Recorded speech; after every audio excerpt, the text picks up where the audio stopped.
بسم اللہ الرحمن الرحیم قال النبی صلی اللہ علیہ وسلم من تشبہ بقوم فہو منہم.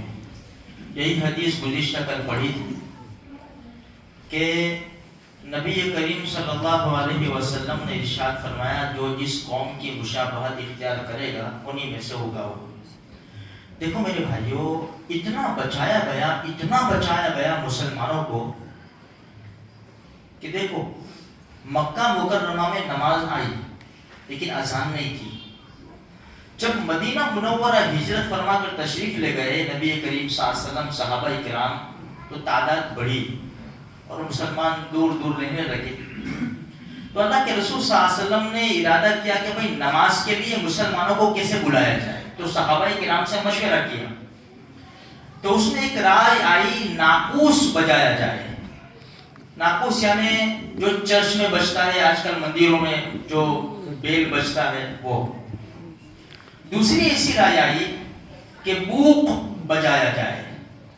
وہ کہتے ہیں کہ وہ جو ہارن ہوتا ہے جیسے آج کل گاڑیوں میں بھی ہوتا ہے وہ بجایا جائے. اللہ کے رسول صلی اللہ علیہ وسلم نے اس کو پسند نہیں فرمایا. کیوں؟ اس لیے کہ یہ جو ناقوس ہے وہ گرجا گھر میں بجتا ہے. عیسائیوں کے وہاں کہا کہ نہیں، یہ نہیں، ہم ان کی کیوں پیروی کریں. دوسرے نمبر کے اوپر وہ یہودیوں کے وہاں بجتا ہے، ہم ان کی بھی پیروی نہیں کریں گے. لیکن کچھ سمجھ میں نہیں آ رہا تھا. تو اللہ کے رسول صلی اللہ علیہ وسلم نے اس بات پر مجلس کو برخاست کیا کہ ابھی ناقوس بجا لیں گے ہم، یہ کہا. پھر دیکھتے آگے کیا ہوتا ہے. صحابہ کرام جو مشورے میں تھے سب کو فکر ہوئی، اللہ کے رسول کو بھی فکر تھی کہ اب کس طرح کیا کیا جائے. سارے صحابہ فکرے لے کر سو گئے.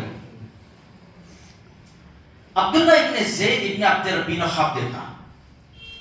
ایک آدمی کو دیکھا کہ ناقوس اس کے پاس ہے، بیل کی شکل میں جو گھنٹ بجایا جاتا ہے نا وہ اس کے پاس ہے. تو انہوں نے خواب میں ہی اس کو کہا بھائی بیچوں گے یہ. تو جس کے پاس ناقوس تھا اس نے کہا تم خرید کے کیا کرو گے. تو کہ ہماری نماز کے لیے ایک آواز ہمیں چاہیے تاکہ لوگوں تک پہنچے اور لوگ نماز کے لیے آئے. تو حقیقت میں وہ فرشتہ تھا. اللہ پاک فکروں کے اوپر راستے کھول دیتا ہے نا. تو اس نے یوں کہا فرشتے نے جو انسانی شکل میں نظر آیا خواب میں کہ اس کو خرید کر کیا کروں گے، چھوڑو نا، اس سے اچھی چیز تم کو نہ بتاؤں میں.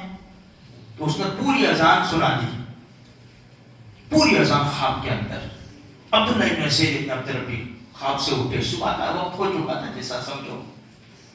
تو اللہ کے رسول کو آ کر خواب میں بتایا خواب، یا رسول اللہ ایسا ہمارا جی بالکل صحیح ہے، بلال کو بلاؤ.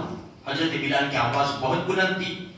فرمایا تم جو کلمات تم نے سنے وہ تم بلال سے کہو. حضرت بلال کھڑے ہو گئے اور یہ کہتے تھے اللہ اکبر اللہ اکبر. حضرت بلال اونچی آواز سے اللہ اکبر اللہ اکبر. یہ آواز گونجی مدینہ کے مبارک جھونپڑوں میں. عمر ابن خطاب کے کان میں پڑی، چادر گھسیٹتے ہوئے آئے، یا رسول اللہ میں نے بھی یہی خواب دیکھا ہے، مجھے بھی خواب میں یہی کلمات سکھائے گئے. اللہ اکبر. اللہ کے رسول نے فرمایا بس ٹھیک ہے، یہ اللہ کی طرف سے ہمیں کلمات ملے ہیں. تو اذان یہاں سے شروع ہوئی.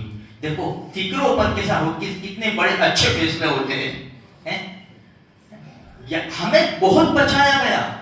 بھائی جیسے داڑھی جو جیسے ایک مشت ہے، ہمیں کیا ہے کہ اس سے بڑی ہو تو تم کاٹ دو. ہاں جس نے کبھی کاٹی ہی نہیں ہے اس کا مسئلہ اور ہے، لیکن جو کاٹتے ہوئے آئے تب یہودیوں جیسی بڑی مت کرو. دیکھو ہمیں کتنا بچایا گیا ہے. عمر ابن خطاب رضی اللہ تعالیٰ عنہ کے زمانے میں جب اسلام بڑھتا چلا گیا نا تو عمر ابن خطاب کو فکر ہوئی کہ یہ ہمارے مسلمان اجمی لوگوں سے ملتے ہیں تو کہیں ان کے اندر رل مل کر ان کا جو کلچر ہے ہمارے مسلمانوں میں نہ آ جائے. تو خط لکھے.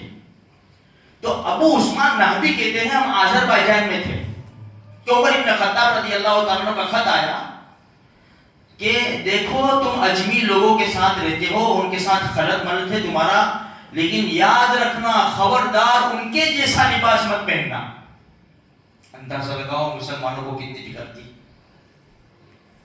آج ہمیں فکر بالکل چلی گئی. ہم اپنی اولاد کو نہیں بول سکتے کیسا لباس پہنتے. ہمارے بچے بچیاں پہچاننے بھی نہیں آتے کہ مسلمان کے غیر مسلم ہیں. آج یہ سب کتنا شادیوں میں کتنا ناچ گانا ڈی جے پتہ نہیں کیا کیا رسومات ہوتی ہے. یہ اتران کے زمانے میں کون بولنے جائے گا. ادھر اذان ہو رہی ہے, ادھر دارو خانہ کوٹ رہا ہے. میرے بھائیوں ہماری بہت بڑی ذمہ داری ہے, ورنہ یہ غیروں کے طریقے پر ہم زندگی گزارتے گزارتے مریں گے. اللہ کو اللہ کے رسول کو کیا وہ دکھائیں گے. میرے بھائی اللہ مجھے آپ کو سارے مسلمانوں کو غیروں کے رسم و رواج سے اور غیروں کے طریقوں سے اللہ حفاظت فرمائے, اور اللہ کے رسول نے جو طریقہ ہمیں زندگی گزارنے کا دیا ہے اللہ ہمیں وہ نصیب فرمائے.